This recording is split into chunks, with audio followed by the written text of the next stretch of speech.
Poca gente conoce que hay un aspecto que es súper importante de cara al trabajo de fuerza y que va a ser un condicionante clarísimo de cara, por ejemplo, a fallar en un ejercicio, de cara, por ejemplo, a conseguir ese levantamiento, mejorar tu fuerza. Estamos hablando de un concepto que viene desde un punto de vista de la biomecánica, pero que se aplica perfectamente a tu día a día y que en cuanto lo entiendas vas a poder interiorizarlo mucho mejor, vas a poder sacarle mucho más partido a lo que estás haciendo. Quiero que conozcas un concepto que es el concepto de sticking point. ¿Qué es un sticking point?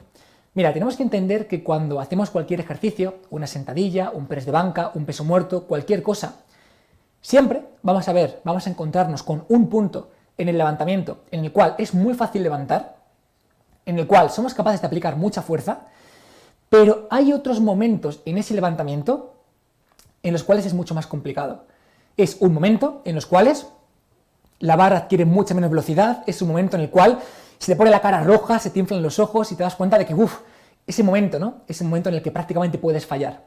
Pues bien, esta parte en la cual en un ejercicio estamos a puntito de fallar es lo que se llama el sticking point, o, en español, el punto de estancamiento. Claro, hay muchos factores, ¿no?, que van a determinar este punto de estancamiento. Por ejemplo, factores biomecánicos, por ejemplo, factores fisiológicos, como por ejemplo el acortamiento a nivel de sarcómeros, este acoplamiento entre actina y miosina, las curvas de longitud-tensión, la propia mecánica del ejercicio, tu técnica, tu desarrollo muscular, las palancas. Hay muchas cosas, ¿no?, que pueden afectar a este sticking point y que pueden hacer que este se modifique a favor o en contra. Voy a ponerte un pequeño ejemplo para que entiendas, por ejemplo, qué es lo que pasa en la sentadilla. Recuerda la última vez que hiciste sentadilla con bastante peso y que cogiste tu barra con bastante decisión, bajaste hacia abajo y justamente cuando llegas al punto de máxima profundidad subes. Hay un pico en el cual alcanzas cierta velocidad, pero de repente llegas a un punto intermedio en el que ¡fua!, la barra se mueve muy despacio y tu percepción del esfuerzo es máxima. Te das cuenta de que, wow, en este punto puede que incluso falles, ¿no? Pero ¿qué es lo que ocurre? Que cuando superas ese punto, automáticamente ¡buah!, la velocidad vuelve a subir de nuevo. Mira, cuando hablamos de los puntos de estancamiento, de sticking point, tenemos que entender que dependiendo del ejercicio del cual estamos hablando, se van a comportar de forma distinta. Pero, por ejemplo, te pongo como sería el clásico ejemplo de la sentadilla. En esta gráfica tenemos aquí representada la velocidad de ejecución y aquí tendríamos representado el porcentaje del rango de recorrido, es decir, cuando estás más abajo, más en el medio o más arriba. Por ejemplo, ¿cómo se comporta un levantamiento cuando hacemos una sentadilla con bastante peso? Primero, tenemos un pico con bastante velocidad, ese punto inicial en el cual subimos y, encontramos bastante aplicación de fuerza. Cuando hemos empezado ese gesto, nos damos cuenta de que hay un punto en el cual la barra empieza a bajar y empieza a perder velocidad en el gesto, y después, una vez solventamos este punto, lo que encontramos es un pico que es más alto que el anterior, que es justamente cuando estamos en la parte más alta del recorrido. Si te fijas, en esta parte es, digamos, el punto inicial, es decir, ese punto en el cual haces el cambio de la excéntrica a la concéntrica.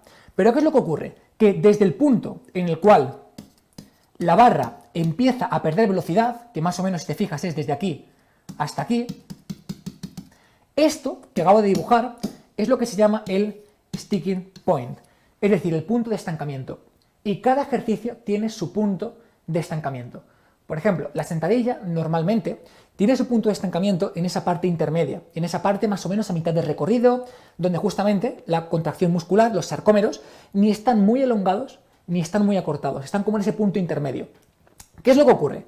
Lo que ocurre es que la gran mayoría de fallos en los levantamientos van a ocurrir justamente en esta parte. Es donde normalmente podemos fallar. Por ejemplo, si analizamos un press de banca, podemos ver que prácticamente lo que ocurre es muy parecido. La barra sale del pecho, pierde velocidad y después la encajamos, ¿no? Ok, ¿por qué es importante entender los puntos de estancamiento y por qué puede ser un punto clave para que mejores tu fuerza? Pues básicamente porque si eres capaz de mejorar tu punto de estancamiento, puedes ser capaz de pasar menos tiempo aquí y por lo tanto meter más kilos en tu barra. Esto se puede conseguir de varias formas. Por ejemplo, se puede conseguir si somos capaces de mejorar el pico inicial y por lo tanto, por la fuerza que hemos generado en el pico inicial, que este punto de estancamiento sea más pequeño, se aplane. Es una forma. Otra forma de mejorar el punto de estancamiento no es tanto mejorando el pico inicial, sino mejorando específicamente la fuerza que aplicamos en el punto de estancamiento, es decir, subiendo específicamente el punto de estancamiento. Y evidentemente, trabajar este punto de estancamiento y hacer que perdamos menos velocidad en este punto, lo que va a hacer es que automáticamente el levantamiento mejore en sí. Claro, depende del ejercicio, de tus palancas, de la longitud de los sarcómeros, depende de muchas cosas el que el punto de estancamiento esté al principio, esté al final, esté entre medias, pero entender cómo se comporta la velocidad dentro de cada ejercicio te va a permitir saber qué fase de este levantamiento es donde principalmente tienes que potenciarlo. ¿Por qué te cuento esto? Te cuento esto porque cuando hablamos de trabajo de fuerza, cuando hablamos de entrenamiento de fuerza, uno de los puntos más importantes para mejorar de verdad va a ser el concepto de especificidad. Es decir, todo estímulo que sea específico respecto al punto en el que quieres mejorar tu fuerza, va a hacer que mejore el levantamiento. Y cuanto menos específico, va a hacer que mejore mucho menos. Como digo, el que sea específico va a ser de los puntos más importantes para que puedas mejorar tu fuerza, pero no es el único. ¿Por qué? Vamos a tener que analizar también cuál es la transferencia real de, por ejemplo, ese gesto o ese ejercicio que estamos trabajando en, por ejemplo, el gesto de competición. Y además, aparte de esta transferencia, va a ser importante trabajar con ejercicios específicos que nos permitan potenciar los eslabones débiles. Es decir, ¿cuáles son las claves para mejorar tu fuerza?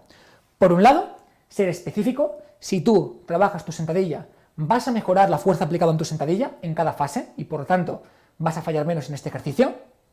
2. Que el ejercicio que quieras hacer transfiera directamente al gesto de sentadilla.